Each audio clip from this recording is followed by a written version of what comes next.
ಆಗದು ಎಂದು ಕೈಗಟ್ಟಿ ಕುಳಿತರೆ ಸಾಗದು ಕೆಲಸವು ಮುಂದೆ. ಮನಸೊಂದಿದ್ದರೆ ಮಾರ್ಗವು ಉಂಟು, ಕೆಚ್ಚದೆ ಇರಬೇಕೆಂದು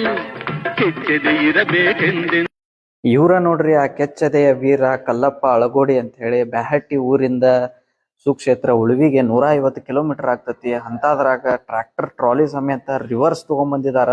ಮತ್ ವಾಪಸ್ ಇದನ್ನ ರಿವರ್ಸ್ ಅನ್ನ ತಗೊಂಡ್ ಊರಿಗೆ ಹೋಗ್ತಾರ ಅಂತ ಹೇಳಿ. ಇವ್ರ ಸಾಧನೆಗೆ ನಿಮ್ದೊಂದು ಮೆಚ್ಚುಗೆ ಇರ್ಲಿ. ಕಾಕಾ ಬೆಂಕಿಪ್ಪ ನೀವು ಹಂಗ ಬಿಟ್ರೆ ವಿಮಾನನೂ ರಿವರ್ಸ್ ಹಾಕ್ತಿರಂತ ಅನ್ಕೊಂಡಿನಿ. ಹಂಗ ಅವ್ರ ಊರಿನ ಮಂದಿ 4 ಟ್ರ್ಯಾಕ್ಟರ್ ತಗೊಂಡು ಹಿಂಬಾಲೆ ಸೈಕಲ್ ಬೈಕ್ಗಳನ್ನ ತಗೊಂಡು ಓಡ್ಕೊಂತ ಅವ್ರಿಗೆ ಸಪೋರ್ಟ್ ಮಾಡ್ಕೊಂತ ಬಂದಿದಾರ. ನೀವು ಹಿಂಗ ಸಪೋರ್ಟ್ ಮಾಡ್ರಿ, ಶೇರ್ ಮಾಡ್ರಿ. ಈ ವಿಡಿಯೋ ಬಹಳಷ್ಟು ಜನ ನೋಡ್ಲಿ, ಆಮೇಲೆ ಅವ್ರ ಸಾಧನೆ ಬಹಳಷ್ಟು ಜನಕ್ಕ ಗೊತ್ತಾಗ್ಲಿ.